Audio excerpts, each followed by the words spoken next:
The broadcast is now starting. All attendees are in listen-only mode. Thank you.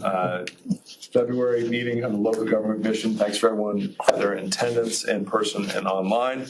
I'll ask General Counsel, Secretary Tomasco to call the roll. Thank you, Mr. Treasurer. Auditor Bullock. Here. And Mr. Auditor Bullock is here in person. Secretary Marshall. Here. Also in person. Secretary Wooten. Here. In person. Mr. Philbeck is joining us virtually. Mr. Butler. Here. Here with us in person. Mr. Burns. Here. Here with us virtually. And Ms. Hoffman. Here. Is with us virtually, and Ms. Harvey has indicated that she would not be able to attend today, so Ms. Harvey is absent. All right. We'd also like to recognize a number of folks who showed up today, even though they're on the consent agenda, and hopefully that will represent no particular drama for them. But thanks to the folks from the City of Lexington for being here, from Knightdale as well, and I believe Black Mountain is on the line as well.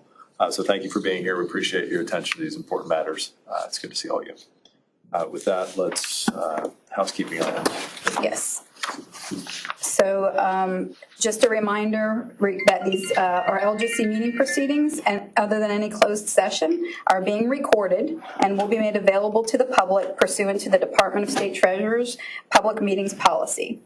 We ask everyone to please identify yourself when speaking. And if you are participating virtually for our members, please mute yourself if you're not speaking. And just a reminder, if there happens to be a power issue in our building, the meeting will likely continue so that all audio and video will continue to be broadcast. The agenda for today's meeting is posted on our website at nctreasurer.com. Any changes to the agenda will be announced during the meeting. Following our established process, all votes will be taken by roll call, and without objection, motions and seconds will be considered as yes votes unless a member indicates otherwise during a roll call vote. Thank you. All right. Would you join me in the Pledge of Allegiance and the salute to the North Carolina flag? I pledge allegiance to the flag of the United States of America and to the republic for which it stands, one nation, under God, indivisible, with liberty and justice for all. I salute the flag of North Carolina and pledge to the Old North State love, loyalty, and faith. Thank you.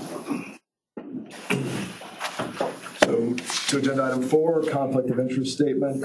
Please take a moment to review the agenda. Commission members are reminded of your duty to avoid conflicts of interest. Does any member have an actual or potential conflict of interest with respect to any matter on the agenda? Hearing none, let's move to the approval of minutes from the January 7th, 2025 meeting, which were attachment 1, I think, in your materials. Move approval, Marshall. Do I hear a second? Second, Auditor Bullock. Call the roll. That's the first by Secretary Marshall, seconded by Auditor Bullock. Secretary Wooten. Aye. Mr. Burns. Aye. Mr. Butler. Aye. Ms. Hoffman. Aye. And Mr. Philbeck. Aye. And Treasurer Griner. Aye. Okay, so let me begin with attachment A, and this is the OPEB report, which I will hit every single time we meet. Every unit that's in front of you today, we show both their OPEB liability as well as the pension liabilities. I'd commend particularly Charlotte, Mecklenburg County for getting ahead of some of these. Obviously, we as a state have even further to go than almost any of these municipalities, but thank you for your attention to this important matter because it will affect everyone's credit rating in the medium and long run. So you'll see that schedule, and I'm happy to take any questions on that, but we will do that consistently at every meeting. So over to attachment B, one quick thing that was done by email and you will have seen We did remove Black Mountain from the consent agenda. That was done just to be consistent with any unit on the unit assistance list. It's not going to be on the consent agenda going forward. That's not indicating we have any particular concerns with that one, but just to be consistent with the policy we announced in January, we wanted to move Black Mountain off the consent agenda. Everything else remains the same as was in your materials. So over to you, John. Good afternoon. Going over the consent agenda, I would like to add, as in the attachments, the ratings for Iredell County have come in, and I'd like to update them from Moody's AA1, S&P AA, and Fitch AA+ for their WOBS rating. They also got their geo bond ratings in, as this is the other part of their geo bond for their school. Moody's is AAA, geo bond, S&P AA+, geo, and Fitch is AAA. So other than that, if there are any questions, there's nothing to add on the consent agenda. Okay. Any questions? Oh, sorry. I have a question for, it's not any one of these items, but it happens to show up on Iredell. I became concerned last year as we had Cabarrus County and we had partial courthouse, partial this, partial that. This has got proceeds to use partial construction of a high school. I sometimes think that we need more explanation there. You're not going to build a half or a quarter of a high school. Or, you know.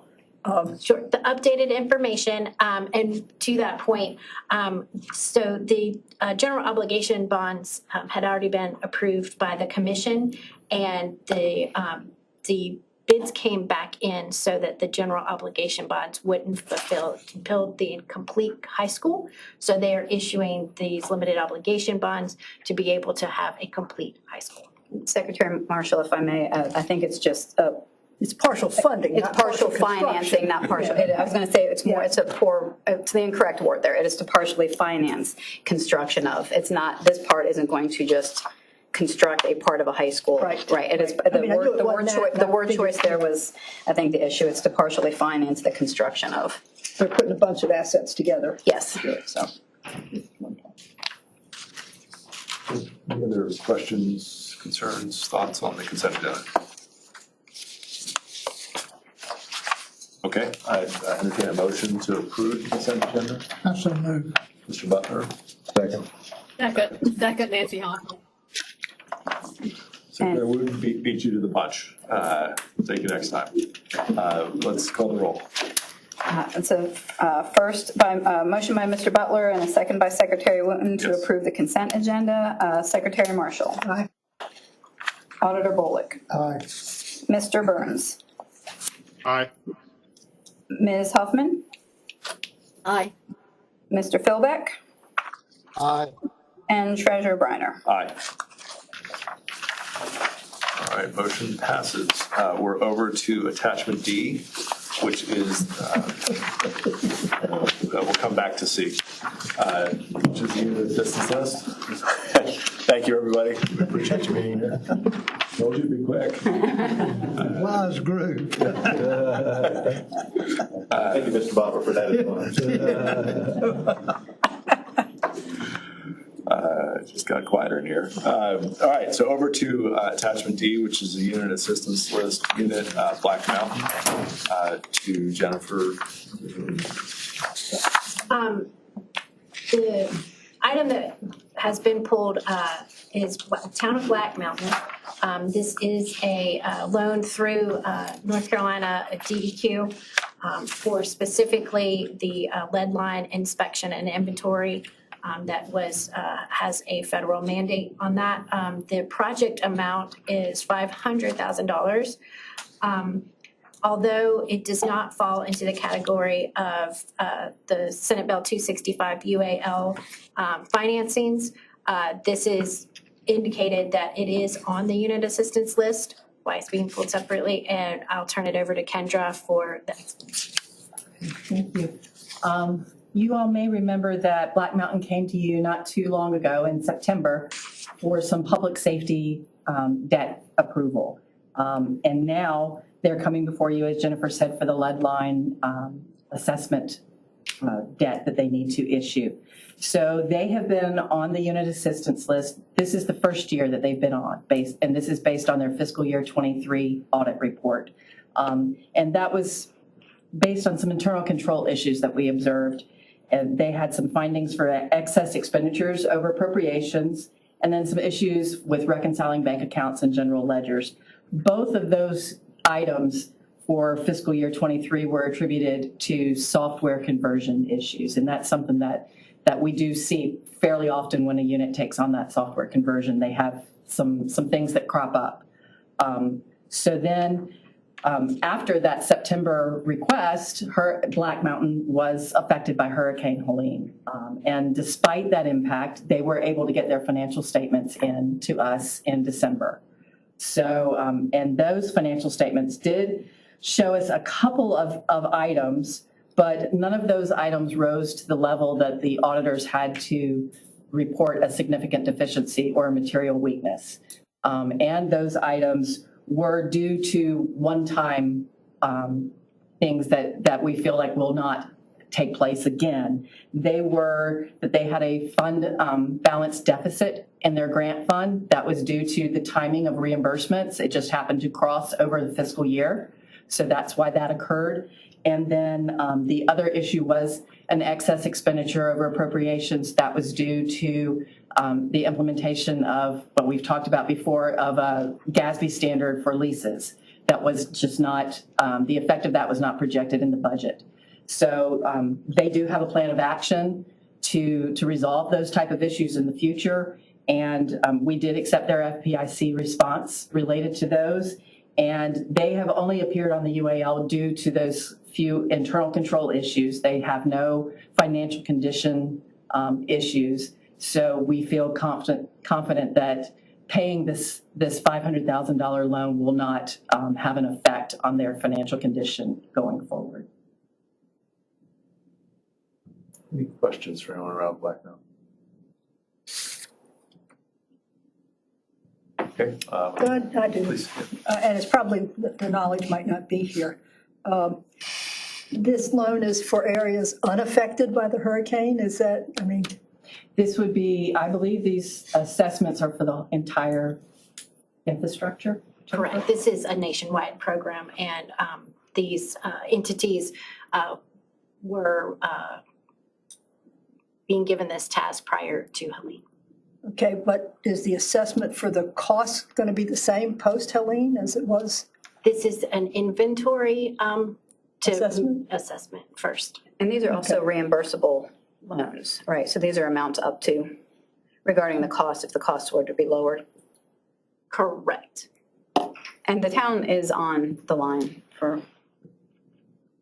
Knowledge, are they? Tammy online and she's self-muted. Okay. Any other questions around Black Mountain service line inventory? Then I'll entertain a motion. I'll move approval of Philbeck. Thank you, Mr. Philbeck. Do I hear a second? Second, Burns. Nancy Hunt. It's competitive. Mr. Burns, we'll get him. Motion by Philbeck, second by Mr. Burns to approve the Black Mountain matter. Secretary Marshall. Aye. Auditor Bullock. Aye. Secretary Wooten. Aye. Mr. Butler. Aye. Ms. Hoffman. Aye. And Treasurer Briner. Aye. So before we move to attachment C, just to provide everyone an update who was on a council statement this morning, we are making material progress in the Helene cash flow lending program that this office was asked to administer about 45 days ago. We've hired a director to administer that program. We've worked hand in glove with the county commissioners and the lead municipalities. We've set up a lending agreement. We've set up the financial infrastructure to facilitate those loans. We are making very good progress and expect to have those funds to these communities as early as the end of this month. We have amended the application process, different than it's been used historically. to be an opt-out program rather than an opt-in program. So we will have a standard form of agreement. We will send it to everybody. We will get allocations based on good faith estimates from Marsh Department of Emergency Management. And we will authorize them to draw as much as X of the $100 million to the individual communities. That'll allow us to do it pretty quickly. And again, we're hopeful to have that done at the end of this month, and that will provide material help to places like Black Mountain and other communities that are in need of funds. So just wanted to give everyone that update as it relates to local finances as we think about Black Mountain and other affected communities. Some help is on the way, in addition to many other agencies. We are doing our best to get it to them as quickly as we can. Treasurer, who sets the priority for each individual? Does the local community set the priority of how the money's going to be used, or is it by the state emergency management how they think the money should be used? This program gives wide deference to the local authority. So we are providing a cash flow loan to them based on damage estimates, and it is for the local municipality or county to determine. So if one community chooses to replace private bridges and another community doesn't choose to replace private bridges, that's their decision. Correct, and that's as it was set up in statute. So we're in the lending business here. We're not in the micromanagement business. Okay. And so we will obviously be watching that. We will expect repayment of these loans. They do bear zero interest and a 5-year amortization schedule that is heavily back-ended to, again, provide these communities more relief from a near-term cash flow deficit perspective. But we wanted to do this as expeditiously as possible, and deferring to local government on their biggest needs is the best way we found to do that. May I just add to that, just for clarity, because we're using we have established ways of communicating with local governments through our website, through a blog post, through an email distribution list we have. The LGC, neither the LGC nor staff is involved in administration of the program, but we are sort of lending those communication channels to the department to help them communicate this information. So information is available. A memo was recently distributed and is published on the website, but and the memo includes information on where to direct questions if local governments have questions. But our staff, LGC staff, won't be able to assist with any of that. So just wanted to let folks know that. But information is out there and available on the Department of State Treasurer website. Right. We thought it was important to administer this program separate and apart from the local government commission and state and local staff here, so that we can do it on a separate and arm's length basis from any prospective bond issuance that comes in the future from these communities. So happy to take any questions on that now or later. It is obviously evolving and evolving quickly. Just happy to be a small piece of help to all our colleagues and friends in the western part of the state. So with that, over to attachment C. Thank you, Treasurer. Attachment C is a resolution that we're presenting to essentially affirm the continued use of electronic means for our meetings, allowing our members, especially those who are located obviously in farther reaches of the state, to participate virtually and count towards quorum for these meetings. Happy to take any questions, Mr. Treasurer. Otherwise, You want to do this by consent? I think is what you're suggesting. Did the other one expire? How does this differ from the other one? there is not, to my knowledge, an existing resolution. We are just taking the step of sort of affirming this through our meeting process to sort of document and affirm that this is a legitimate use of means of participation and means of counting members towards quorum. And I don't know, Ben, if you wanted to add anything to that. Thank you, our General Counsel. We did go to electronic meetings during the COVID era disaster, in response to that. And so emerging from that, we thought it wise to go ahead and have this resolution just to continue this option. Move the item. Thank you, Ms. Hoffman. Got you in. Is there a second? Second. Thank you, Secretary Wooten. Secretary Marshall. Aye. Auditor Bolick. Aye. Mr. Burns. Aye. Mr. Butler. Aye. Mr. Philbeck. Aye. And Treasurer Briner. Aye. Okay, that being the agenda, over to you, Debbie, for other items. Just one brief announcement. The Council of State did post their meeting schedule for the remainder of the year, so we'd like to establish our meeting schedule as well. It looks that Council of State is looking to meet every other month, so we will follow those meeting dates when they're meeting. And in the intervening months, we'll also continue to meet on the first Tuesday. So the net effect of that all is the first Tuesday of every month, it looks like, moving forward. It doesn't look like there'll be any conflicts with any holidays, so we will post this on our website. MJ will be reaching out shortly to all members and support staff with meeting invites to get those on your calendar, but we'll be moving forward with the meetings for the rest of the year established as the first Tuesday of the month through the remainder of the calendar year. Okay. The only other item that I'd bring up is the Debt Affordability Advisory Committee released its annual report yesterday. I'd encourage you all to review that as it relates to statewide debt capacity, since it is an important part of the financial picture of the broader state, and a lot of work from Debbie and her team and other people around this table went into that. So I'd encourage you to review that. And with that, that's all the comments I have. I'm happy to take anything else. Treasurer, I'd like to just recognize Debbie for her annual report that she did. We'd never seen one of those before.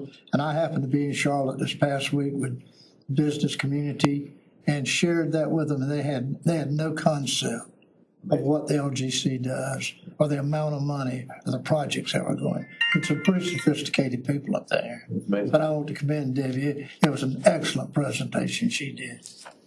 Thank you, Mr. Butler. You're very kind. And, Thank you, Mr. Butler. It is well deserved. I came into this role not too long ago and have consistently been pleasantly surprised by many things, not the least of which is Debbie and her team. And so thank you all for all the work that you do.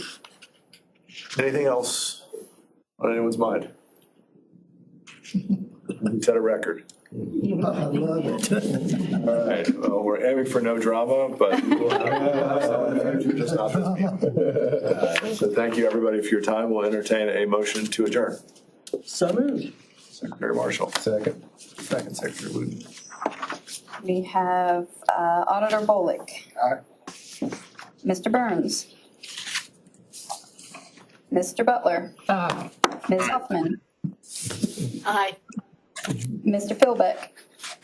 Aye. And Treasurer Briner. Aye. Thank you.